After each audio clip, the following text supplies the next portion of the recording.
ಯುವಜನತೆಯನ್ನು ಮಾದಕ ವ್ಯಸನದಿಂದ ಮುಕ್ತಗೊಳಿಸುವ ಮತ್ತು ಸುಸ್ಥಿರ ಸಮಾಜ ನಿರ್ಮಾಣ ಮಾಡುವ ಉದ್ದೇಶದಿಂದ ಕೆಂಗೇರಿ ಉಪನಗರದಲ್ಲಿ ಡ್ರಗ್ಸ್ ಮುಕ್ತ ಕೆಂಗೇರಿ ಜಾಗೃತಿ ಅಭಿಯಾನವನ್ನು ಹಮ್ಮಿಕೊಳ್ಳಲಾಗಿತ್ತು. ವಾರ್ಡಿನ ಪ್ರಮುಖ ರಸ್ತೆಗಳಲ್ಲಿ ಸಂಚರಿಸಿದ ಪಾದಯಾತ್ರೆಯಲ್ಲಿ ಡ್ರಗ್ಸ್ ವಿರುದ್ಧ ಘೋಷಣೆಗಳನ್ನು ಕೂಗುವ ಮೂಲಕ ಸಾರ್ವಜನಿಕರಲ್ಲಿ ಅರಿವು ಮೂಡಿಸಲಾಯಿತು. ಮಾತನಾಡಿದ ಶಶಿಧರ್ ಆರಾಧ್ಯ ಅವರು, ಮಾದಕ ವಸ್ತುಗಳು ಕೇವಲ ವ್ಯಕ್ತಿಯನ್ನಲ್ಲ, ಇಡೀ ಸಮಾಜವನ್ನೇ ಹಾಳು ಮಾಡುತ್ತವೆ. ನಮ್ಮ ಯುವಜನತೆಯನ್ನು ಉಳಿಸಿಕೊಳ್ಳುವುದು ಪ್ರತಿಯೊಬ್ಬ ನಾಗರಿಕನ ಜವಾಬ್ದಾರಿಯಾಗಿದೆ ಎಂದು ಕರೆ ನೀಡಿದರು. ಸ್ಥಳೀಯ ನಿವಾಸಿಗಳು ಅಭಿಯಾನಕ್ಕೆ ವ್ಯಾಪಕ ಬೆಂಬಲ ವ್ಯಕ್ತಪಡಿಸಿದ್ದು, ತಮ್ಮ ಪ್ರದೇಶವನ್ನು ಡ್ರಗ್ಸ್ ಮುಕ್ತವಾಗಿಸಲು ಸಂಪೂರ್ಣ ಸಹಕಾರ ನೀಡುವುದಾಗಿ ಭರವಸೆ ನೀಡಿದ್ದಾರೆ. ಇವತ್ತು ನಾವು ಕೆಂಗೇರಿ ಉಪನಗರದ ಬೆಳಕು ಹಾಸ್ಪಿಟಲ್ ಹತ್ರ ಇದ್ದೀವಿ. ಕಾರಣ ಏನಂದ್ರೆ, ನೀವು ನೋಡ್ಬೋದು, ಮಾದಕ ವ್ಯಸನ ಮುಕ್ತ ಕೆಂಗೇರಿ ಅಂತ ಬರ್ತಾ ಬರ್ತಾ ನಮ್ಮ ಕೆಂಗೇರಿ ಎಷ್ಟು ಒಳ್ಳೆಯ ಕೆಂಗೇರಿ ಆಗಿತ್ತು ಅಂದ್ರೆ, ಇವತ್ತು ಎಲ್ಲಂದ್ರಲ್ಲಿ ಮಾದಕ ವಸ್ತುಗಳು ಸಿಗ್ತಾ ಇದೆ. ಈ ಮಾದಕ ವ್ಯಸನಕ್ಕೆ ನಮ್ಮ ಯುವಕರು ಬಲಿಯಾಗ್ತಾ ಇದ್ದಾರೆ. ಇದನ್ನ ನಾವು ತಡೆದೇ ಹೋದ್ರೆ ಮುಂದಿನ ದಿನಗಳಲ್ಲಿ ನಮ್ಮ ಮಧ್ಯಭಾಗದ ಬೆಂಗಳೂರಿನ ರೀತಿಯಲ್ಲೇ ನಮ್ಮ ಕೆಂಗೇರಿನೂ ಸಹ ಒಂದು ಮಾದಕ ಯುಕ್ತ ಕೆಂಗೇರಿ ಆಗುತ್ತೆ, ಒಂದು ಉಡ್ತ ಕೆಂಗೇರಿ ಆಗುತ್ತೆ. ಇಂತಹ ಕೆಂಗೇರಿಯನ್ನ ನಾವು ಕಾಪಾಡುವ ನಿಟ್ಟಿನಲ್ಲಿ ನಾವು ಆಮ್ ಆದ್ಮಿ ಪಾರ್ಟಿಯವರು ಸೇರ್ಕೊಂಡು ಒಂದು ಅಭಿಯಾನವನ್ನು ಮಾಡ್ತಾ ಇದ್ದೀವಿ, ಜನಜಾಗೃತಿಯನ್ನು ಮೂಡಿಸ್ತಾ ಇದ್ದೀವಿ. ಯುವಕ ಯುವತಿಯರಲ್ಲಿ ನಾವು ಮನವಿ ಸಹ ಮಾಡ್ಕೊಳ್ತಾ ಇದ್ದೀವಿ. ದಯವಿಟ್ಟು ನೋ ಡ್ರಗ್ಸ್ ಅಂದ್ರೆ ನೀವು ಮಾದಕ ವ್ಯಸನಕ್ಕೆ ನೀವು ತುತ್ತಾಗಬೇಡಿ. ಯಾವುದೇ ಕಾರಣಕ್ಕೂ, ಯಾವುದೇ ಒತ್ತಡಕ್ಕೂ, ಯಾವುದೇ ನಿಮ್ಮ ಸ್ನೇಹಿತರು ಹೇಳಿದ್ರು ಸಹ ಆ ವ್ಯಸನಕ್ಕೆ ನೀವು ಹೋಗ್ಬೇಡಿ. ಯಾಕೆಂದ್ರೆ ನಿಮ್ಮ ಭವಿಷ್ಯ ನಿಮ್ಮ ಕೈಯಲ್ಲಿದೆ. ನೀವು ಯುವಕರಿದ್ದೀರಾ, ಈ ದೇಶದ ಭವಿಷ್ಯ ಸಹ ನಿಮ್ಮ ಕೈಯಲ್ಲಿರುತ್ತೆ. ನಿಮ್ಮ ಭವಿಷ್ಯವನ್ನು ಹಾಳು ಮಾಡ್ಕೊಳ್ಳೋದಲ್ಲದೆ ನಿಮ್ಮ ಆರೋಗ್ಯವನ್ನು ಸಹ ನೀವು ಹಾಳು ಮಾಡ್ಕೊಳ್ಬೇಡಿ ಅಂತ ಈ ಮೂಲಕ ನಾನು ಅವರಲ್ಲಿ ಪ್ರಾರ್ಥಿಸ್ತಾ ಇದ್ದೀನಿ. ಹಾಗೂ ಪೋಷಕರಲ್ಲೂ ಸಹ ಎಚ್ಚರಿಕೆ, ನೀವು ನಿಮ್ಮ ಮಕ್ಕಳನ್ನು ಕಾಲೇಜಿಗೆ ಕಳಿಸ್ತೀರಾ ಮತ್ತೆ ಕೆಲಸಕ್ಕೆ ಕಳಿಸುತ್ತೀರಾ, ಅವರ ಬಗ್ಗೆ ನೀವು ಸಹ ಎಚ್ಚರಿಕೆಯಿಂದಿರಬೇಕು. ಈ ವ್ಯಸನಕ್ಕೆ ಒಂದು ಬಾರಿ ತುತ್ತಾದ್ರೆ ಮತ್ತೆ ಅದರಿಂದ ಹೊರಬರೋದಕ್ಕೆ ತುಂಬಾ ಕಷ್ಟ ಆಗುತ್ತೆ. ಹಾಗೆ ಇನ್ನೊಂದು ನಾವು ವಿಷಯ ಗಮನಿಸಬೇಕಾದ್ರೆ, ಈ ರಿಹ್ಯಾಬ್ ಸೆಂಟರ್ಗಳು ಸುಮಾರು ಜಾಸ್ತಿ ಆಗ್ತಾ ಇದೆ. ಅದರಲ್ಲೂ ಕೆಂಗೇರಿ ಸುತ್ತಮುತ್ತ ಸಾಕಷ್ಟು ರಿಹ್ಯಾಬ್ ಸೆಂಟರ್ಗಳು ಆಗ್ತಾ ಇದೆ. ಯಾಕೆ ರಿಹ್ಯಾಬ್ ಸೆಂಟರ್ ಆಗ್ತಾ ಇದಾವೆ? ವ್ಯಸನಿಗಳು ಜಾಸ್ತಿ ಆಗ್ತಾ ಇದ್ದಾರೆ ಅನ್ನೋ ಇದಕ್ಕೆ ಒಂದು ಮೂಲ ಉದ್ದೇಶ. ಆ ವ್ಯಸನವನ್ನೇ ನಾವು ಕಡಿತಗೊಳಿಸಿದ್ರೆ ಇಂತಹ ಸೆಂಟರ್ಗಳಿಗೆ ಹೋಗಿ ನಿಮ್ಮ ಮನ ಪರಿವರ್ತನೆ ಮಾಡುವಂತ ಅವಶ್ಯಕತೆ ಇರೋದಿಲ್ಲ.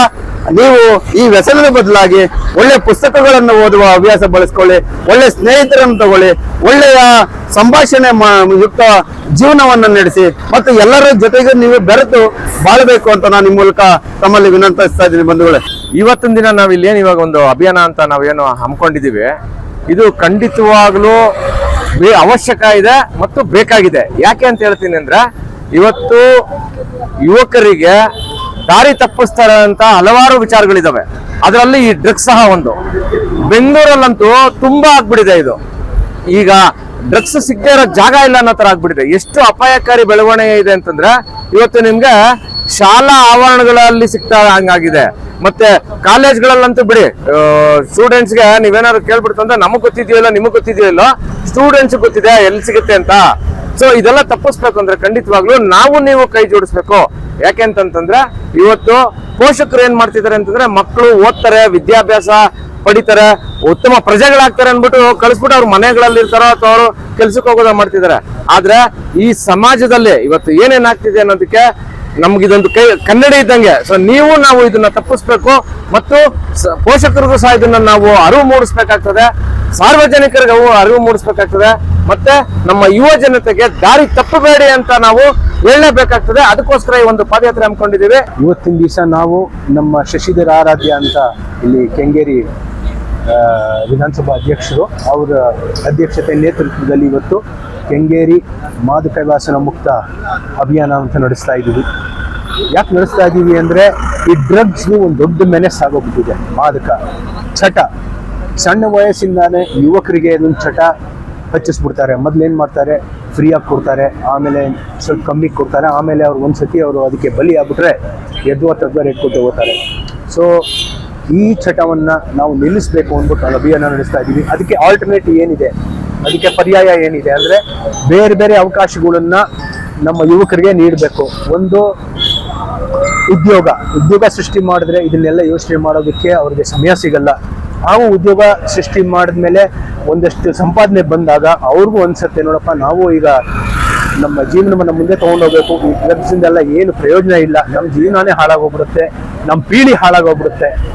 ಎಷ್ಟೋ ಕಡೆ ಈ ಸಿಗರೆಟ್ಟು, ಮದ್ಯ, ಸರಾಯಿ ಅಡ್ವರ್ಟೈಸ್ಮೆಂಟ್ಸ್ ಕೊಡೋದ್ರ ಬಂದು ಜಾಸ್ತಿ ಹೆಚ್ಚಾಗೂ ಸಹ ಸರ್ಕಾರ ಪ್ರತಿ ಒಂದು ಕಡೆ ಈ ಮಾದಕ ವ್ಯಸನ ಮುಕ್ತ ಒಂದು ಈ ಅಡ್ವರ್ಟೈಸ್ಮೆಂಟ್ಗಳು ಮಾಡಬೇಕು, ಕಾರ್ಯಕ್ರಮಗಳನ್ನ ಮಾಡಬೇಕು. ಹಾಗೂ ಸ್ಕೂಲು ಕಾಲೇಜ್ಗಳ ಮುಂದೆನೂ ಅಷ್ಟೇ ಪ್ಲೇಸ್ ಎಲ್ಲ ಮಾಡಬೇಕು. ಇದರಿಂದ ಎಷ್ಟು ನಮ್ಮ ಪೀಳಿಗೆಗಳು, ಯುವಕರ ಪೀಳಿ ಎಲ್ಲ ನಾಶ ಆಗುತ್ತೆ ಅನ್ನೋದು ಒಂದು ಕಾರ್ಯಕ್ರಮಗಳನ್ನ ಮಾಡಬೇಕು. ಈ ಥರ ಎಲ್ಲ ಮಾಡಿದ್ರೆ ಖಂಡಿತವಾಗ್ಲೂ ನಮ್ಮ ಈ ಡ್ರಗ್ಸ್ ಮುಕ್ತ ಕೆಂಗೇರಿ ಆಗುತ್ತೆ, ಡ್ರಗ್ಸ್ ಮುಕ್ತ ಬೆಂಗಳೂರು, ಕರ್ನಾಟಕ, ಭಾರತ ಹಾಗೆ ಆಗುತ್ತೆ. ಇದನ್ನೆಲ್ಲ ಈ ಥರ ಕಾರ್ಯಕ್ರಮ ಮಾಡಿ ಅಂತ ನಾವು ಆಮ್ ಆದ್ಮಿ ಪಕ್ಷದವರು ಇವತ್ತಿನ ದಿವಸ ಈ ಕಾರ್ಯಕ್ರಮವನ್ನ ಗಂಭೀರವಾಗಿ ತಗೊಂಡು ಶಶಿಧರ್ ಅವರ ಅಧ್ಯಕ್ಷತೆಯಲ್ಲಿ ನಾವು ಮಾಡ್ತಾ ಇದ್ದೀವಿ. ನಮ್ಮ ಆಮ್ ಆದ್ಮಿ ಪಕ್ಷದಲ್ಲಿ ನಾವೆಲ್ಲ ಸೇರಿ ನಮ್ಮ ಶಶಿಧರ್ ಆರಾಧ್ಯ ಅವರು ಮತ್ತೆ ನಾವು ಕೆಂಗೇರಿಯಲ್ಲಿ ಎಷ್ಟು ಈ ಡ್ರಗ್ಸ್ ಮುಕ್ತ ಬಗ್ಗೆ ನಾವು ಈ ಅಭಿಯಾನನ ಇವತ್ತಿಂದ ಶುರು ಮಾಡಿದ್ದೀವಿ. ಇದು ದೊಡ್ಡ ಮಟ್ಟಿಗೆ ನಾನು ಸುಮಾರು ಬೆಂಗಳೂರು 1991 ಇಂದ ನೋಡ್ತಾ ಇದ್ದೀನಿ. ಇದು ಬೆಳಿತಾನೆ ಇದೆ, ಹೊತ್ತು ಕಮ್ಮಿ ಅಂತ ಆಗಿಲ್ಲ ಸರ್. ಇವತ್ತು ನೀವು ನೋಡ್ಬೋದು ನಮ್ಮ ಪರಪಗ್ರದ ಜೈಲಲ್ಲಿ ಚಿಕ್ಕ ಚಿಕ್ಕ ಹುಡುಗರು 10 ಗ್ರಾಮ್, 20 ಗ್ರಾಮ್, 50 ಗ್ರಾಮ್, 30 ಗ್ರಾಮ್ ಸೇವನೆ ಮಾಡೋಕ್ಕೋಸ್ಕರ ಎಲ್ಲಿಂದ ತಂದಿದ್ದಾರೆ ಗೊತ್ತಿಲ್ಲ. ಬಟ್ ಪಾಪ ಇವತ್ತು 2-3 ವರ್ಷದಿಂದ ಜೈಲಲ್ಲಿ ಇದ್ದಾರೆ. ಅವ್ರಿಗೂ ಬೇಲ್ ಕೊಡೋಕ್ಕೂ ಇಲ್ಲ. ಯಾರೋ ಏವನ್ ಆಗಿರ್ತಾರೆ, ಅವ್ರಿಗೆ ಬೇಲ್ ಸಿಕ್ಬಿಡ್ತೈತೆ. 10 ಲಕ್ಷ ಕೊಟ್ಟು ಬೇಲ್ ಮಾಡಿಸ್ಕೊಂತಾರೆ. ಅದರಲ್ಲಿ ಲಾಯರು ಶಾಮೀಲಾಗಿರ್ತಾರೆ, ಅದರಲ್ಲಿ ಪೊಲೀಸು ಶಾಮೀಲಾಗಿರ್ತಾರೆ. ಇಡೀ ಬೆಂಗಳೂರು ಪೊಲೀಸ್ ಸ್ಟೇಷನ್, ಯಾವ ಪೊಲೀಸ್ ಸ್ಟೇಷನ್ ಅಲ್ಲಿ ನೀವು ನೋಡ್ಬೋದು ಸರ್, ರಾತ್ರಿ 12 ಗಂಟೆ ಮೇಲೆ CCB ಅವ್ರಿಗೆ ಬರೀ ಚಿಕ್ಕ ಹುಡುಗರು ಆ ಮಾದಕ ಐಟಮ್ ಯಾರು ಮಾಡ್ತಾರೆ, ಎಲ್ಲಿಂದ ತಂದ, ಅವನು ಯಾರು, ದೊಡ್ಡ ವ್ಯಕ್ತಿ ಯಾರು, ಅದು ಹಿಂದೆ ಯಾವತ್ತೂ ನಮ್ಮ ಕರ್ನಾಟಕ ಪೊಲೀಸ್ ಯಾವತ್ತೂ ಆ ತನಿಖೆ ಮಾಡಿಲ್ಲ. ಮೊನ್ನೆ ಕೂಡ ನೀವು ನೋಡಿರ್ಬೇಕು ಮೀಡಿಯಾದಲ್ಲಿ, JP ನಗರದಲ್ಲಿ ಮತ್ತೆ ಆ ಕಡೆ ಬನ್ನರ್ಘಟ್ಟ ರೋಡಲ್ಲಿ 3 ಫ್ಯಾಕ್ಟ್ರೀಸ್ ಡ್ರಗ್ಸ್ ನ ಫ್ಯಾಕ್ಟ್ರಿನೇ ನಡೆಸ್ತಾ ಇದ್ರು. 3 ಪೊಲೀಸ್ ಸ್ಟೇಷನ್ ಮಧ್ಯದಲ್ಲಿ ಆ 3 ಫ್ಯಾಕ್ಟ್ರಿ ಎಷ್ಟು ವರ್ಷದಿಂದ ನಡೆಸ್ತಾ ಇದ್ರು. ಯಾಕೆ ನಮ್ಮ ಪೊಲೀಸ್ ಅವ್ರಿಗೆ ಗೊತ್ತಿಲ್ಲ, ನಮ್ಮ 12 ಗಂಟೆ ಮೇಲೆ ನಮ್ಮ CCB ಅವ್ರಿಗೆ ಗೊತ್ತಿಲ್ಲ. ಬರೀ ಚಿಕ್ಕ ಹುಡುಗರು ನಿಮಗೆ ಸಿಗ್ತಾರೆ. ಇವತ್ತು ನೀವು ಜೈಲಲ್ಲಿ ಹೋಗಿ ನೀವು ವಿಚಾರಣೆ ಮಾಡಿದ್ರೆ ಸರ್, ಎಷ್ಟು ಹುಡುಗರು ಪಾಪ ಸಣ್ಣ ಹುಡುಗರು, ಅವ್ರೇನೋ ಅವ್ರ FIR ಕಾಪಿದಲ್ಲಿ ನಾನು ನೋಡಿದ್ದೀನಿ 10 ಗ್ರಾಮ್ 20 ಗ್ರಾಮ್ ಕೋಸ್ಕರ ಅವರು 2 ವರ್ಷದಿಂದ ಜೈಲಿನ ಕೊಳಿತಾ ಇದ್ದಾರೆ. ಅದ್ರ ಬಗ್ಗೆ ಯಾವ ಚಿಂತೆ ಇಲ್ಲ, ನಮ್ಮ ಸರ್ಕಾರಕ್ಕೂ ಚಿಂತೆ ಇಲ್ಲ, ನಮ್ಮ ಯಾವ ರಾಜ್ಯದವ್ರಿಗೂ ಸರ್ಕಾರ ಇಲ್ಲ, ನಮ್ಮ ಮೇಲೆ ಇರೋದು ಕೇಂದ್ರ ಸರ್ಕಾರಕ್ಕೂ ಇದ್ರ ಬಗ್ಗೆ ಇದು ಎಲ್ಲಿಂದ ಬರುತ್ತೆ. ನಮ್ಮ ಡಿಪಾರ್ಟ್ಮೆಂಟ್ ಏನ್ ಕೆಲಸ ಮಾಡ್ತಾ ಇದ್ದಾರೆ, ಅವ್ರು ಏನ್ ಮಾಡ್ಬೇಕು. ಒಬ್ಬ ಹುಡುಗ ಸಿಕ್ಕಿದ್ರೆ ಅವನು ಎಲ್ಲಿಂದ ತಂದ, ಅವನು ಯಾರು, ಆ ಡ್ರೆಸ್ ಬೆಗ್ಲರ್ ಯಾರು, ಅವ್ರಿಗೆ ಹಿಡಿಯೋದು ಬಿಟ್ಬಿಟ್ಟು ಈ ಚಿಕ್ಕ ಹುಡುಗರಿಗೆ ಈ ನಶೆನ ಏನ್ ಸಿಗ್ತದೆ ಅದನ್ನ ಜೈಲಲ್ಲಿ ಹಾಕಿ ಕೊಳಿತಾ ಇದ್ದಾರೆ ಸರ್.